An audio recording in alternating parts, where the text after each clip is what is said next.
The December wind cut through my coat like a blade as I pushed through the mahogany doors of Il Cielo, the kind of restaurant where a single appetizer cost more than my weekly rent. My fingers were numb, my feet ached in the cheap heels I'd polished that morning, and the fluorescent lights of the kitchen made my reflection look ghostly in the polished copper pots.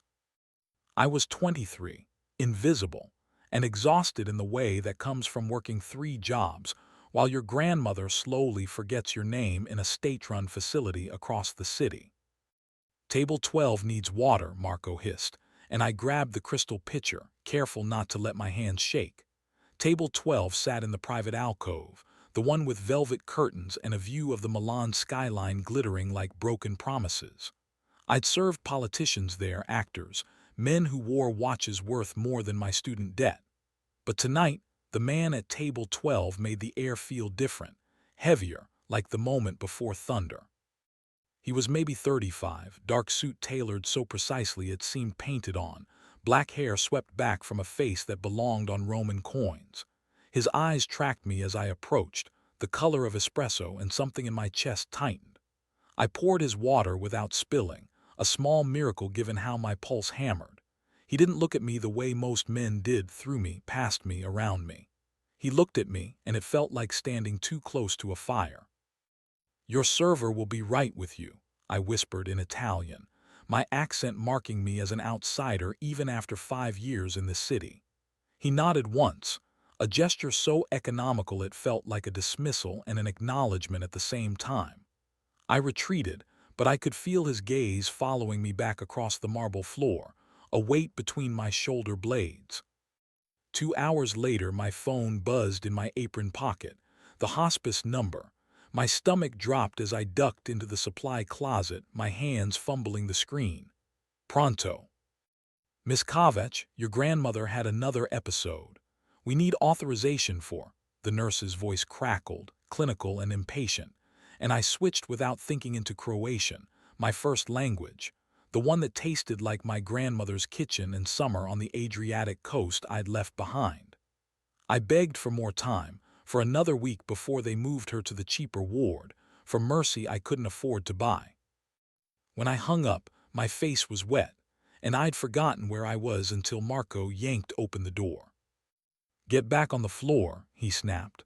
"Table 12 asked for you specifically." My stomach twisted. I wiped my face with my sleeve, checked my reflection in the supply closet's cracked mirror, red eyes, splotchy skin, the face of someone coming apart at the seams, and walked back into the dining room. The man at table 12 had been joined by 2 others, both sharp-suited, both watching me with the kind of attention that made my instincts scream. But it was him, the first man, who spoke. "You're Croatian," he said in perfect Croatian, his voice low and smooth, and my breath caught. "From where?" "Split," I answered, because lying felt impossible under that gaze. "A long time ago." "Your grandmother is ill." It wasn't a question, and I realized with creeping horror that the closet walls were thin, that he'd heard everything, that I just exposed the one vulnerable thing I had left in this city. I nodded, mute, waiting for the punchline, the dismissal, the cruelty that felt inevitable. Instead, he pulled a card from his jacket and slid it across the table. "Come to this address tomorrow at noon. Bring identification and your grandmother's medical files." I stared at the embossed card, an address in the financial district, no name, just a logo of interlocking circles that looked vaguely familiar in the way corporate symbols do. "Why?" "Because I need a translator," he said. "And you need resources. Negotiate the terms when you arrive." He stood, and the 2 men with him rose like shadows. He buttoned his jacket, and I caught the scent of his cologne, cedar and something darker, smokier, expensive in a way that made me think of old leather and closed-door meetings. He paused beside me, close enough that I could see the faint scar along his jawline, and lowered his voice. "Don't be late, Mara." He knew my name. I hadn't told him my name. I watched him leave, my heart a trapped bird, the card burning in my palm like a choice I hadn't agreed to make. I didn't sleep. I lay in my basement apartment, listening to the radiator clank and the couple upstairs argue in muffled shouts, turning the card over and over in my hands. Every rational part of me screamed to throw it away, to forget the man with the Roman coin face, and the way he'd looked at me like I was something other than furniture. But rationality was a luxury, and my grandmother was dying in a ward that smelled like disinfectant and defeat. At 11:30, I put on my only professional dress, black, slightly too big, bought from a charity shop, and pulled my hair into a bun that made me look older, more competent, less like someone whose life was held together with masking tape and hope. I took 2 buses to the financial district, clutching my grandmother's medical folder like a shield, and stood outside the address on the card, a sleek glass tower that reflected the December sky in shades of steel. The lobby was all marble and minimalism, the kind of space designed to make you feel small. A woman in a burgundy suit met me at the elevator, her smile professional and impenetrable. "Miss Kovach, this way." She led me up 30 floors in silence, the elevator so smooth I barely felt the movement, and deposited me in an office that overlooked the entire city. He stood by the window, hands in his pockets, watching the traffic crawl below like ants. He didn't turn when I entered, and I had the sudden, irrational thought that he was deciding something, weighing me on scales I couldn't see. Finally, he pivoted, and his expression was unreadable. "Sit," he said, gesturing to a leather chair that probably cost more than my grandmother's monthly care. I sat. He moved to the desk, pressed a button, and a screen lit up with documents in Italian, Croatian, and what looked like Russian. "I run a logistics company. Imports-exports contracts across Eastern Europe. I need someone who can translate, interpret, manage communications without making mistakes. The pay is €15,000 a month. You'll travel when necessary. You'll sign an NDA. You'll live in company housing during the probationary period." My mouth went dry. 15,000 was more than I made in a year washing dishes and serving water to people who didn't see me. "What's the catch?" "The catch," he said, leaning back in his chair, "is that my business requires discretion. You'll see things you won't discuss. You'll meet people who value privacy. And you'll be available when I need you, which may be irregular hours." His gaze held mine, steady and assessing. "Your grandmother will be transferred to a private facility. I've already arranged for Dr. Hoffman from Zurich to consult on her case. He specializes in degenerative cognitive conditions." I felt the floor tilt. "You've already, how do you even?" "I made inquiries," he said simply. "You needed help, I need competence. This is a transaction, Miss Kovach, not charity. Do you want the position or not?" I should have asked more questions. I should have demanded to know who he really was, what logistics meant in a voice that smooth and that careful, why a man with his resources needed a waitress from Split. But I looked down at the folder in my lap, at my grandmother's name printed in bureaucratic indifference, and I thought about the way she used to braid my hair and sing old songs from the coast. I thought about cold and invisibility and the sound of doors closing. "Yes," I whispered, and he smiled, not warmly, but with satisfaction like a contract signed. "Good. Alina will process your paperwork. A car will take you to your grandmother now and to your new apartment after. Be ready to travel on Sunday." He stood, and I realized I was being dismissed, that the meeting was over, that I just signed my life over to a man whose name I didn't even know. "Wait," I said, my voice cracking. "What do I call you?" He paused at the door, his hand on the frame, and looked back at me with something that might have been amusement. "Luca," he said. "You call me Luca."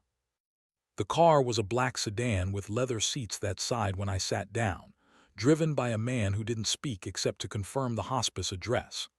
I watched the city blur past, my hands clenched in my lap, my mind spinning.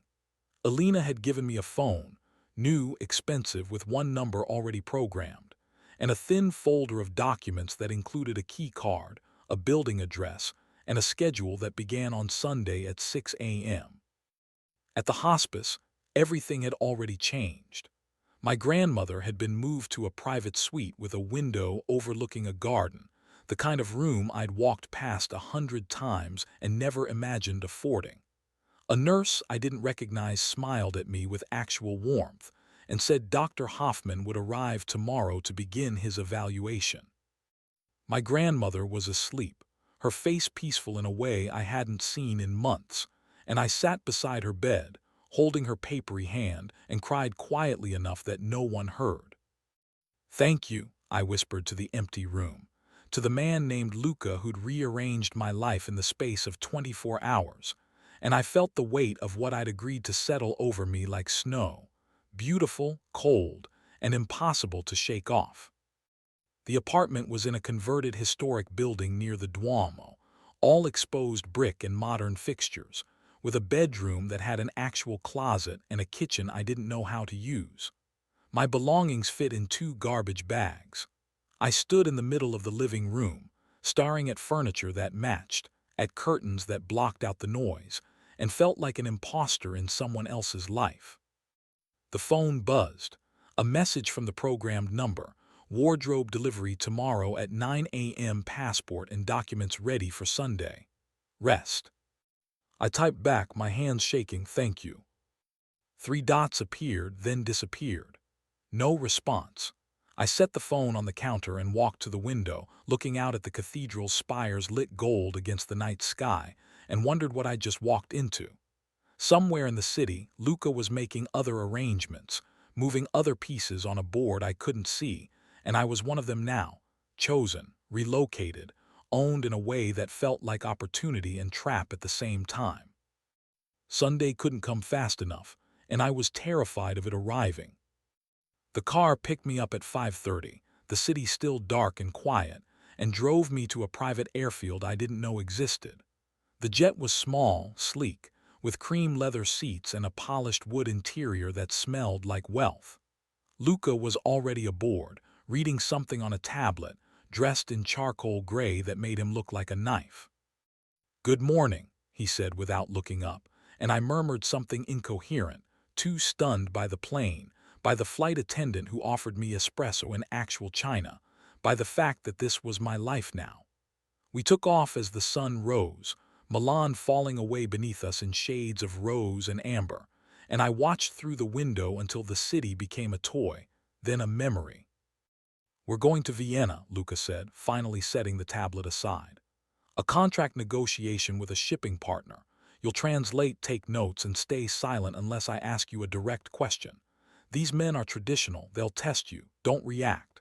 He leaned forward slightly, his elbows on his knees, his gaze pinning me in place. "And Mara, everything you hear in that room stays in that room. Not with friends, not in your diary, not even in your prayers. Understood?" I nodded, my throat tight. "Understood." "Good." He sat back and the tension eased slightly. "Alina packed your wardrobe. You'll find something appropriate for the meeting. We land in 2 hours, meeting is at 1, dinner after. Questions?" "What if I make a mistake?" I asked, and hated how small my voice sounded. "You won't," he said, with such certainty that I almost believed him. "I don't make mistakes in hearing. You're here because you're capable, not because you're desperate. Remember that." It was the kindest thing anyone had said to me in years, and I didn't know what to do with it except nod and look away before he saw how much it mattered. The flight attendant brought pastries I was too nervous to eat, and Luca returned to his tablet, and I sat in the humming quiet of the jet, trying to prepare for whatever came next. At one point, somewhere over the Alps, my phone buzzed. A message from an unknown number. "Dr. Hoffman began eval this morning. Preliminary notes attached. Your grandmother recognized his name, asked about his father. Interesting connection." I opened the attachment. Pages of medical jargon, but one line stood out. "Patient exhibits episodic clarity when discussing pre-1995 period. Specific recall of Dalmatian coast, Dubrovnik network, cargo routes." Cargo routes. My grandmother had been a school teacher. I stared at the words until they blurred, then looked up to find Luca watching me. "Something wrong?" he asked, his voice neutral. "My grandmother knew Dr. Hoffman's father," I said slowly. "She mentioned cargo routes. She taught literature." Luca's expression didn't change, but something shifted behind his eyes, calculation, recognition, a door opening onto a room I couldn't see. Old networks, he said finally. The coast was complicated in the 90s. Your grandmother was probably more than a teacher, at least for a while. Most people were. He stood, smoothing his jacket. Get changed. We're landing in 20 minutes. I went to the small cabin in the back where a garment bag hung with my name on a tag. Inside, a navy dress perfectly tailored with a silk lining that whispered against my skin. Heels that fit like they'd been made for me. A strand of pearls that felt too expensive to touch. I changed in the tiny bathroom, staring at my reflection. No longer a waitress, no longer invisible, someone else's design. When I emerged, Luca glanced up, and for the first time I saw approval flicker across his face. Better, he said. Much better. The plane touched down, and I followed him into a world where I didn't know the rules, where my grandmother's past tangled with his present, and where the pearls around my neck felt like a collar made of beauty and debt. The meeting was in a private room at the Sasher Hotel, all red velvet and chandeliers, with 5 men in expensive suits who watched me like I was a curiosity, a woman young out of place. Luca introduced me as his translator and assistant, his hand resting briefly at the small of my back, a gesture that looked protective but felt like a brand. I sat beside him, my notebook open, and translated contracts about shipping schedules, warehouse capacities, tariff structures. Boring, technical, safe. Until one of the men, silver-haired and smiling, switched to rapid Italian and said something about delayed customs and flexible inspectors. Luca's posture didn't change, but I felt him sharpen beside me, and I translated precisely, my voice steady. The man laughed, then said in German, which he thought I didn't speak, that the Croatian girl was prettier than the last assistant. I kept my face blank, translated the next clause about container weights. Luca's hand found my wrist under the table, a brief squeeze that meant good, well done, steady, and I breathed through the spike of adrenaline. The meeting ended with handshakes and promises to finalize by the end of the month. In the car back to the airfield, Luca poured 2 glasses of sparkling water and handed me one. You did well, he said. Better than well. You didn't flinch. Should I have? I asked, and he smiled. A real smile this time, small and almost boyish. Most people do the first time they realize what logistics means. He took a sip, watching me over the rim of the glass. You're not most people, Mara. I didn't know how to respond to that, so I looked out the window at Vienna sliding past, golden and imperial and full of secrets. When we boarded the plane, the sun was setting, and Luca fell asleep in his seat, his head tipped back, his face unguarded for the first time. I watched him, this man who'd bought my competence and my silence, who'd saved my grandmother and owned my future, and wondered if I'd been rescued or captured. Both, I thought, probably both. We landed in Milan near midnight, and instead of the car taking me home, it drove to the hospice. I started to protest, but Luca cut me off. Dr. Hoffman wants to brief you. 10 minutes. The facility was quiet, night staff moving like ghosts through hallways that smelled like lavender instead of bleach. Dr. Hoffman met me in my grandmother's room, a kind-faced man in his 60s with wire-rimmed glasses and a Swiss accent. My grandmother was asleep, her breathing steady, and he gestured me to the hallway.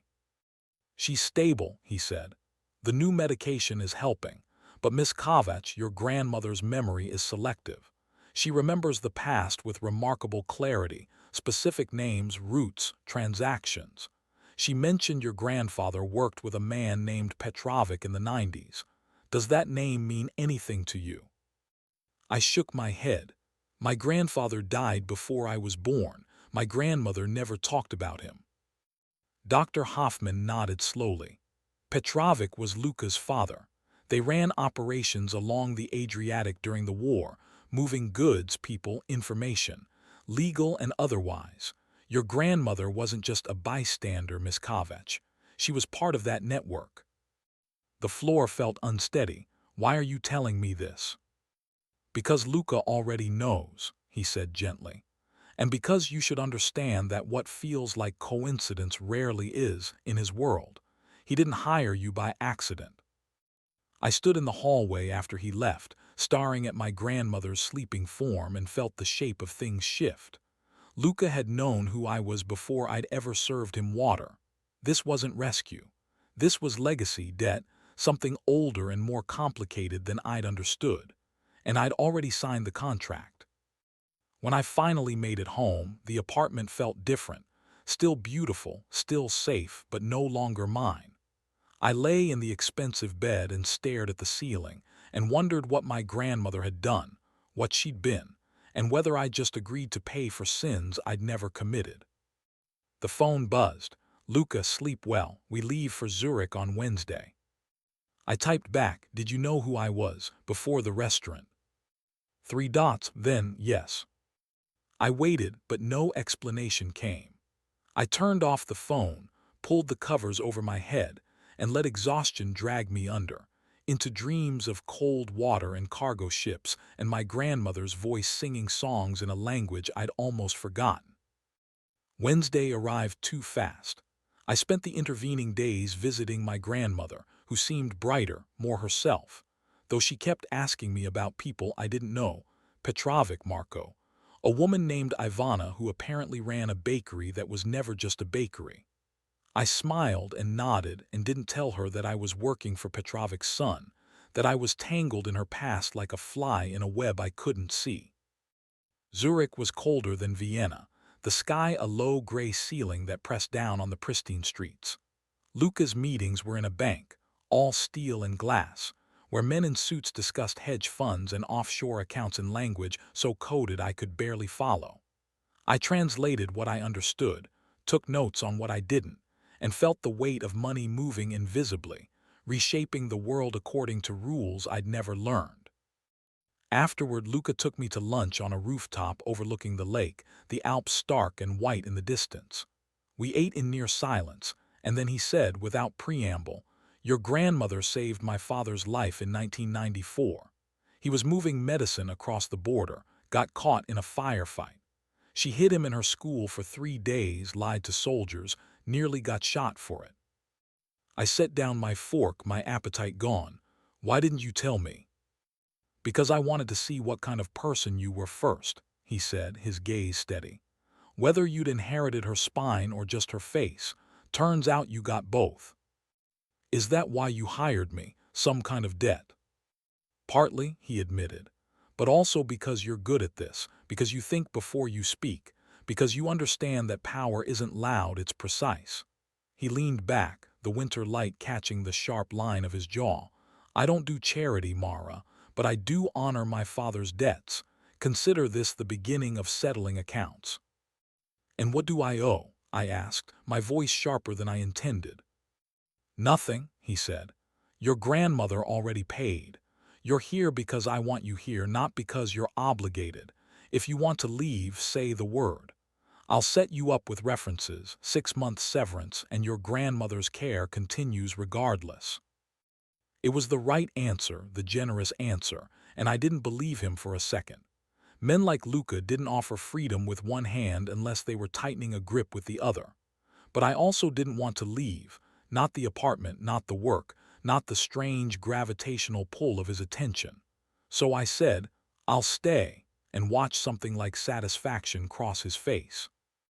"Good," he said, "because I have plans for you." We flew back to Milan that evening, and I spent the flight staring at the Alps below, thinking about my grandmother hiding a stranger in a school basement, about courage that looked like ordinary life until you scratched the surface, about how I was following in her footsteps without meaning to, walking into rooms where the stakes were life and money and loyalty, and pretending I knew what I was doing. Luca worked on his tablet, the glow casting shadows across his face, and I wondered what plans he'd meant, whether they included me or just used me, whether there was even a difference anymore. The next month passed in a blur of flights and meetings, cities blending together, Prague, Budapest, Belgrade. I got better at translating the subtext, at reading the silences between words, at knowing when a handshake meant agreement and when it meant threat. Luca trusted me with more, let me sit in on calls, asked my opinion on contract language. I started to feel competent, necessary, like I'd earned my place instead of inheriting it. My grandmother continued to improve under Dr. Hoffman's care, her lucid moments stretching longer, though she still spoke in riddles about the past. One evening, I found her staring out the window at the garden and she said, "You're working for Luka Petrovic, aren't you?" I froze. "How did you know?" "Because you smell like his father used to, that same cologne, cedar, and smoke, and because you have that look, the one I used to see in the mirror." She turned to me, her eyes sharper than they'd been in months. "Be careful, Dusho. The Petrovics are good men, but they live in complicated places. Don't lose yourself trying to navigate their world." "I won't," I promised, and she patted my hand with a smile that said she didn't believe me. That weekend, Luca invited me to a formal dinner at his home, a villa in the hills outside Milan, all stone and cypress trees and views that stretched to the mountains. I wore a dress from the wardrobe Alina kept mysteriously stocked, deep green silk that made me feel like someone from a film. Luca met me at the door in a tuxedo, and for a moment we just looked at each other, the air between us charged with something I didn't want to name. "You clean up well," he said, a hint of humor in his voice. "So do you," I managed, and he smiled, that rare, real smile, and offered his arm. The dinner was ostensibly a celebration of a successful contract, but the guests were all people I'd met in meetings, all part of the network I was slowly mapping in my mind. I circulated, translated, played the role of competent assistant, and tried not to notice how often Luca's gaze found me across the room, how his hand lingered when he passed me a glass of wine, how the space between us felt like a wire humming with current. Late in the evening, I overheard two men speaking rapid Italian near the terrace. One mentioned a delay in shipments, regulators getting nosy, someone named Russo making threats. I filed it away, didn't react, but when I glanced up, Luca was watching me from across the room, and I knew he'd seen me hear it. After the guests left, he found me on the terrace, the city lights scattered below like spilled diamonds. "You caught the Russo comment," he said, not a question. "Yes. He's a competitor, thinks I'm encroaching on his territory, thinks pressure from regulators will make me back off." Luca leaned against the railing beside me, close enough that I could feel the warmth of him in the cool night air. "He's wrong." "Is it dangerous?" I asked. "Everything I do is dangerous," he said, "but I'm careful and I protect what's mine." The possessive pronoun hung between us, and I didn't ask if he meant his business or something else. Instead, I said, "My grandmother told me to be careful around you." "Smart woman," he murmured. "Are you going to listen to her?" I turned to face him and found him closer than I'd realized, his eyes dark and intent. "I don't know yet." He reached up slowly and tucked a strand of hair behind my ear, his fingers grazing my cheek. "Take your time deciding," he said softly. "I'm a patient man." Then he stepped back, the moment breaking like a spell, and gestured toward the house. "I'll have Marco drive you home. Thank you for tonight. You were perfect." I left feeling unmoored, the touch of his hand lingering on my skin, the weight of his attention like a coat I couldn't shrug off. In the car, I stared out at the dark hills and admitted to myself what I'd been avoiding. I was falling for him, for the man who'd saved my grandmother and owned my time and looked at me like I was something rare and breakable and worth protecting. It was the most dangerous thing I could do, and I was doing it anyway. The threat from Russo materialized 2 weeks later. I was at the hospice reading to my grandmother when Luca called. "Stay where you are," he said, his voice tight. "Don't go home, don't leave the facility. I'm sending security." What happened? Russo filed complaints with financial regulators, triggered an audit. "It's theater, but it's dangerous theater. I need you somewhere I know you're safe until this resolves." He paused. "Is your grandmother stable enough to travel?" "Travel where?" "Somewhere Russo can't touch either of you. I'll explain when I arrive. 1 hour." He hung up and I sat there, my heart pounding, watching my grandmother sleep and wondering what I'd dragged her into. Luca arrived with two men I didn't recognize, both moving with the coiled alertness of people who'd done violence and would again if needed. He came directly to me, his hands on my shoulders, his eyes searching my face. "Are you all right?" "I'm fine, confused but fine." "Good." He glanced at my grandmother. "Dr. Hoffman is arranging transport. We're moving her to a facility in Switzerland, near Lucerne. Better care, more privacy, and out of Russo's reach. You'll come with me to a house in the mountains until the situation stabilizes." "How long?" "A week, maybe two. Depends how fast I can neutralize the threat." His hands tightened briefly, then released. "I'm sorry. This is my mess, not yours. But you're in it now because of me, and I won't leave you exposed." I wanted to argue, to insist I could take care of myself, but the truth was I couldn't. I didn't have the resources, the knowledge, the network. I was dependent on him, and we both knew it. So I just nodded and said, "Okay." Relief flickered across his face. "Pack light. We leave in 3 hours." The next hours were a controlled chaos. Ambulances, paperwork, Dr. Hoffman's calm voice explaining treatment continuity to nurses who looked overwhelmed. My grandmother woke during the transfer, confused and frightened, and I held her hand in the back of the medical transport, murmuring reassurances I wasn't sure I believed. At the airfield, Luca met us, and my grandmother's eyes focused on him with sudden clarity. "Little Luca," she said in Croatian, "you look just like your father." He knelt beside her stretcher, took her hand. "Mrs. Kovac, I'm taking care of your granddaughter, I promise." "See that you do," she said. "And don't make her pay for our old debts. She deserves her own life." "She'll have it," he said, and something in his voice made me believe him. We flew to Zurich, then drove into the mountains as night fell, the road winding through forests and past lakes that reflected the moon like broken mirrors. The house was more compound than cabin, stone and glass, perched on a hillside with views of snow-capped peaks, security cameras discreetly placed, a gate that required codes and biometrics. Inside, it was warm, modern, with a fireplace crackling and furniture that looked comfortable instead of just expensive. "Guest room is upstairs, second door on the left," Luca said, setting down my bag. "Kitchen is stocked, Wi-Fi password is on the counter. Make yourself at home." "And you?" I asked. "I'll be in and out, meetings, calls, putting out fires." He ran a hand through his hair, exhaustion showing for the first time. "But you're safe here. No one knows about this place except people I trust with my life." "Am I one of those people?" I asked, and he looked at me for a long moment. "Yes," he said finally, "you are."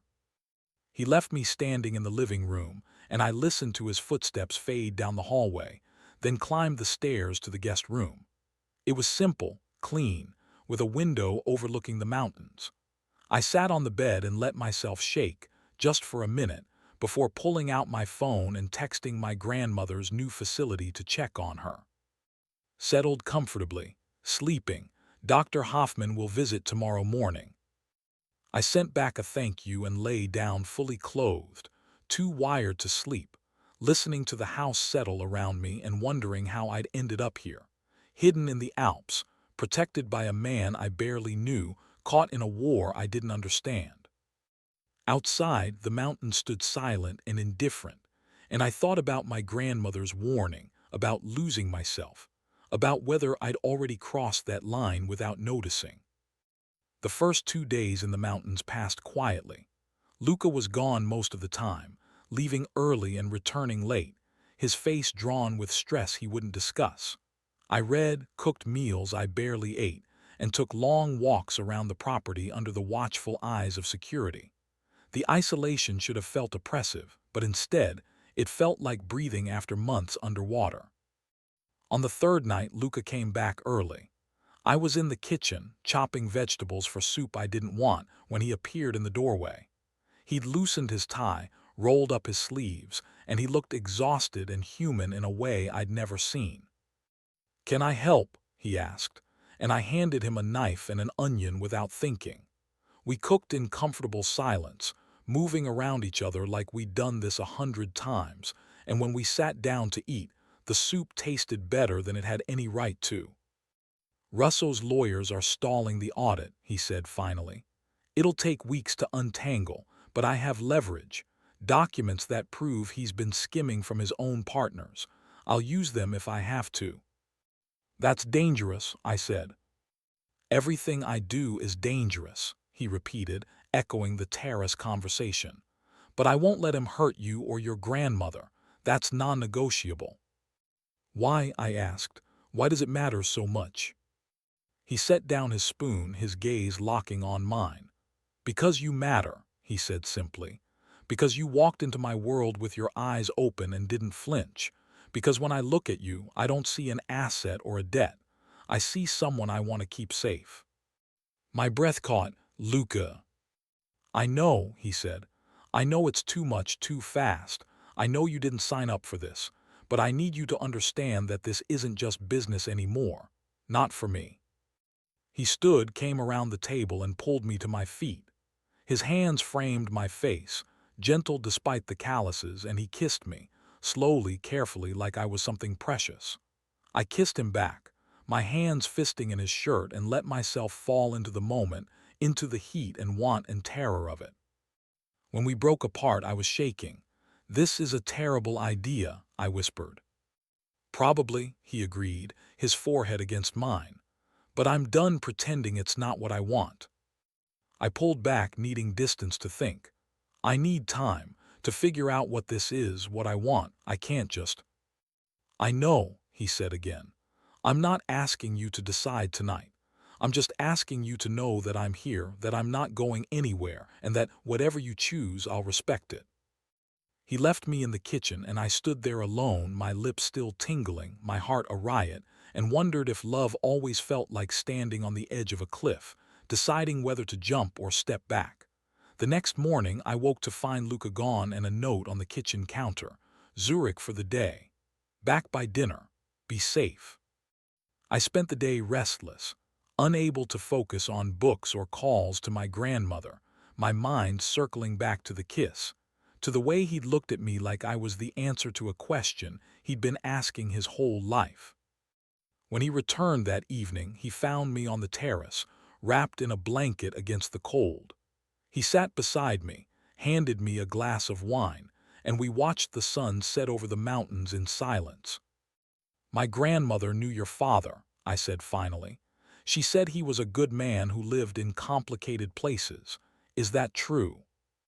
"He was better than most," Luca said. "He tried to protect people even when it cost him. He died because he wouldn't let a rival target civilians in a territory dispute. Took a bullet meant for a shopkeeper and her kids." He took a sip of wine. "I built this life on his foundation, but I'm trying to make it cleaner. Legitimate fronts, legal contracts, minimal exposure. It's slower, harder, but it's the legacy I want to leave." "What will you leave behind?" I asked, echoing the question he'd asked me once. "I don't know yet," he admitted, "but I'd like it to include you if you'll let it." I turned to face him, saw the vulnerability there, the hope he was trying to hide. "I'm scared," I confessed. "Of this, of you, of losing myself in your world." "Then don't lose yourself," he said. "Keep your boundaries. Tell me when I'm pushing too hard. Make me earn you every day." He took my hand, his thumb tracing circles on my palm. "I don't want to own you, Mara. I want to stand beside you, but only if that's what you want too." I thought about my grandmother, about courage that looked like ordinary life, about the choice to stay or leave, to trust or protect myself. And I thought about the way Luca made me feel, seen, valued, like I was writing my own story instead of just surviving someone else's. "I want to try," I said, "but slowly, with honesty, and the understanding that I can leave if this stops being good for me." "Deal," he said immediately, and pulled me close. We sat there as darkness fell, his arm around my shoulders, my head on his chest, and let the mountains keep our secrets. A week later, Luca invited me to his study.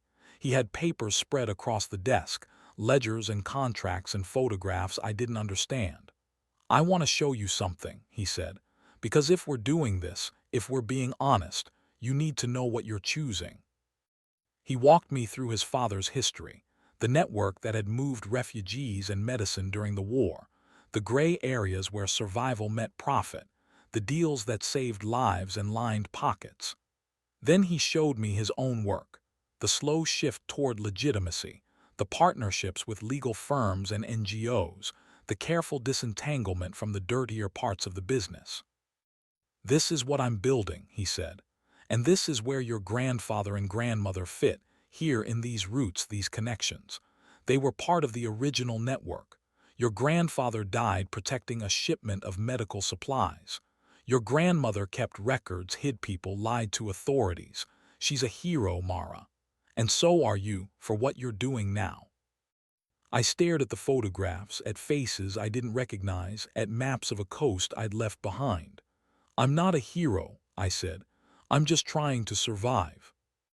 "That's what heroes do," he said gently. "They survive and they help others survive and they don't give up even when it costs them." He closed the ledger. "I'm telling you this because I want you to understand that the debt between our families, it's not one-sided. You don't owe me. We owe each other. And we get to decide what that means going forward." "What do you want it to mean?" I asked. "Partnership," he said. "Not obligation. I want you to choose me because you want to, not because you think you have to." I looked at him, at the man who'd saved my grandmother and kissed me like I mattered, and showed me the ugly parts of his world without flinching. "I choose you," I said, "but I also choose myself. My education, my autonomy, my right to walk away if this becomes something I can't live with." "Done," he said, and pulled me into a kiss that tasted like promises and risk and the future reshaping itself around us. The resolution with Russo came 2 days later, quiet and efficient. Luca presented the documents proving embezzlement, and Russo withdrew the regulatory complaints and issued a public apology for the misunderstanding. No violence, no spectacle, just leverage applied precisely. The audit was dropped, and Luca's business continued uninterrupted. "Is it always this bloodless?" I asked that night over dinner in the mountain house. "Lately, yes," he said. "My father's generation settled things with bullets. I settle them with lawyers and accountants. It's less cinematic but much more effective." He refilled my wine. "And it means I sleep better at night." "Do you?" I asked. "Sleep well?" "Better since you've been here," he admitted, and I felt heat rise in my cheeks. We stayed in the mountains another week, longer than necessary because neither of us wanted to leave the bubble we'd built. We cooked together, walked the property, talked about everything.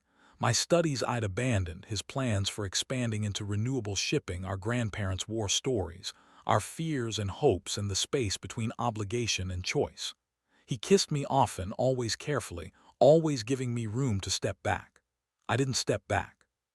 Finally, Dr. Hoffman called to say my grandmother was thriving, asking for me, and we packed up the house and flew to Lucerne. The facility was beautiful, modern, overlooking the lake, with staff who treated her like family. When we arrived, she was in the garden, bundled in blankets, and she smiled when she saw us. "There you are," she said. "I was beginning to think you'd run off and gotten married without inviting me." Luca laughed and I blushed, and we sat with her in the garden, telling her sanitized versions of the past weeks. She held both our hands and said, "You're good for each other. Don't waste it." "We won't," Luca promised, and I believed him.